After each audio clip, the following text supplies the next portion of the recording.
When you observe digital illustrations online, you can't even imagine how things were done originally. So when you want to start doing them by yourself, you meet a lot of problems like how the heck I will start. In today's video, I will be talking about digital drawing process, and probably you will get some tricks for you as well from my perspective. Anyway, everything I say is a sincere, true, based words. It can be anything else.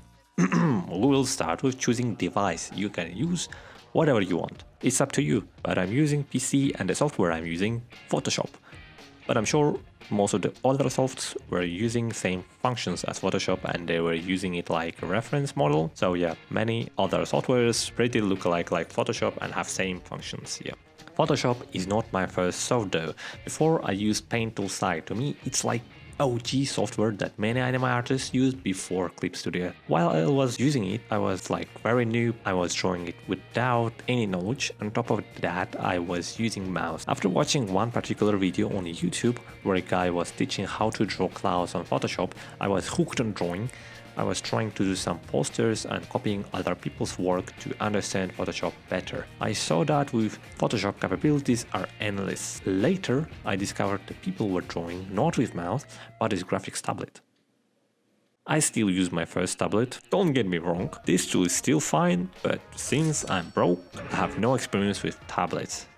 Screen tablets. So I can't tell which one is better. But one thing that I heard from almost everyone who used screen tablets, they say it is faster to work on screen tablets. So your choice, which one do you want? I think it's obvious last one is more expensive. Next step, let's start using digital drawing advantages. Tools. First tool is a brush. You can have various brushes in digital, texture, brush of any kind and so on. And here, ladies and gentlemen, lies the definition between Photoshop and other softwares. Photoshop have the best function of brush toggles for opacity and pressure. I can toggle opacity and I can control pressure of the brush. When I want a toggle pressure, I can use only opacity. I can do the both at the same time and use none of them, which is useless. But anyway, isn't it great? About the brushes that I use. I discovered them on the internet about some time ago, so I can share those. Also, I can tell anything as well. Once you've done with this crap, you will start drawing and you will notice that you can draw. So in this case, watch my videos about drawing, plus like and sub, share with everyone, bye. Well, in this part of the video, I'll be talking about how to set up Photoshop and what settings I use. After that, I will create a simple drawing to give you an idea and demonstrate how the process usually goes. However, keep in mind that I won't be making a complex composition or focusing on anatomy, as that would take much more time and probably require a separate video. I'll keep everything as clear as possible so that even complete beginners can understand how digital drawing process works. You can also change the width and height or the canvas size anytime you want using this toolbar, this crop tool, yeah. So you can press C and change the size of the canvas whenever I want. Take a note, the background color of the canvas will be the second color that you're using here. If I pick black one, it will be black background. This is my setup. This is how my workspace looks in Photoshop. You can change it anytime you want. Here, this is a very important interface. I hope you know how it works. You make a new layer pressing this button, but I have a shortcut, Ctrl-Shift-N to make a new layer. Now I'll be demonstrating the drawing process itself. I'm narrating this part in voiceover because when I was recording, my brain completely shut down and I was just rambling nonsense.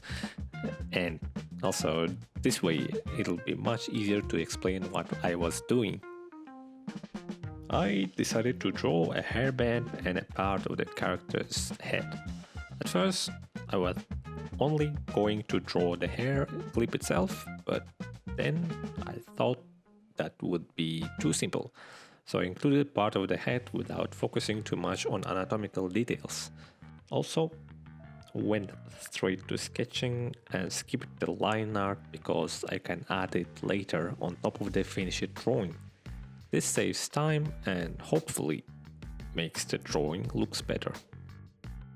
After the sketch, I create flat color areas which serve as a base for adding shadows and other details. Exact colors don't really matter. It's more important to separate each part of the drawing correctly, like the skin, hair, and accessory. And one more reminder about a really useful function when working with color layers. Instead of creating a new layers with masks, it's much easier to use this button that looks like a chessboard to look transparent pixels. This way you can paint only on existing color arrays. It's especially convenient for adjusting previously applied colors, adding textures or creating gradients with large brushes. That's exactly what I'll be doing in this part. Adding textures isn't strictly necessary, but it helps bring more variety to the colors and prevents them from looking too flat. Of course, whether you use this technique depends on your art style. After adding all the textures and colors, it's time to start rendering and working on shadows and lighting.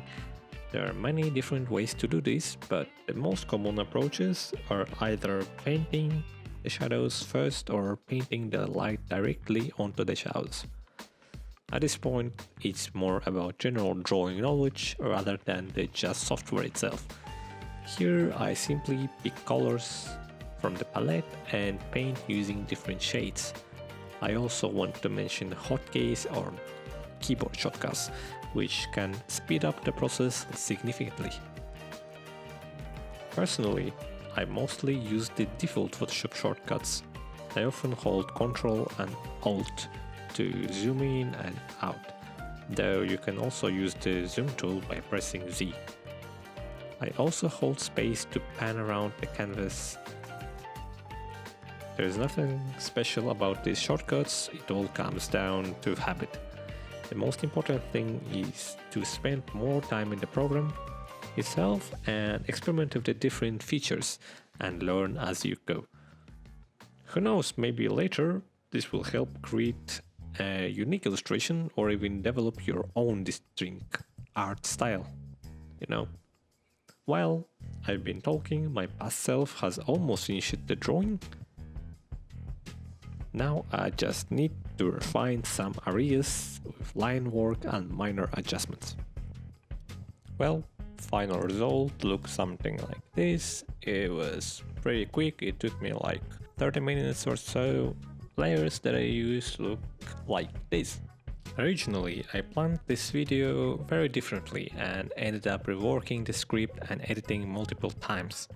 In the end, I decided that simply showing my usual drawing process with voiceover explanations would be the best approach. At one point, I even recorded myself editing an existing by another artist illustration. But I scrapped that idea. While it would have demonstrated many different software features, I wouldn't have actually drawn much, making it almost pointless. After all, if someone wants to learn photo editing, they can easily find tutorials on that. Drawing felt like the better focus. There are still many tools and techniques that could be useful for digital art, but since I don't use them often myself, not even blending modes, I only covered the ones I personally rely on. I hope you find something useful in this video. Let me know your thoughts in the comments. I'd love to hear your feedback, seriously. Good luck and see you next time. Hope not in months.